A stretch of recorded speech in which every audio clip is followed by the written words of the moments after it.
ittiin jechuudha. Nabeetan hundi keessanuu karaa YouTube kana hordoftan abbiinsin rakaba.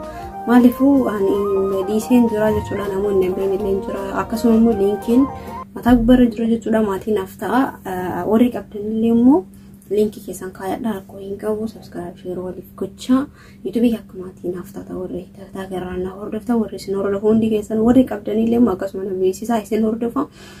Kanaafuu warri akka YouTube qabu hin beekne yoo ka jiraattan ta'e jechuudha YouTube qaba maatiin haftaa linkiin dabaa kee kan mataa gubbarra jira jechuudha hundi keessanuu. Kanaafuu wantoota dura walii gadhiisnu jechuudha warri hin beeknellee yoo ka jiraattan ta'e shamarran keenya akkuma duraanitti itti deebi'ee gadi isinii dhiisaa yoo naaf mijaa'etti qonaa mijaa'uu didee sababuu saniif jechaadha.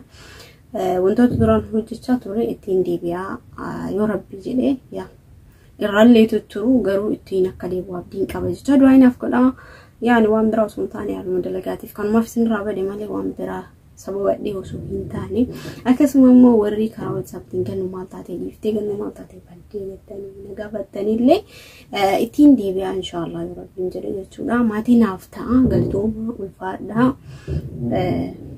share naaf godhaa warri share dandeessan jechuudha. Garuu ani isin hordofaa jira warri karaa YouTube irraa maal taatee baddee warri jettan hundi keessanuu ani isin hordofaa jira jechuudha. Yaa anaaf viidiyoo hojjechuun namni jaawwaddu malee garuu akka mataa kan kootti isin hordofaa jira waan ta'eef turtii gaarii isiniin jedha. Maatiin haftaa warri haarawaa na jajjabeessaa warreen immoo bifa haarawaan dhuftan maatii karaa amantiyaa welcome isiniin jecha.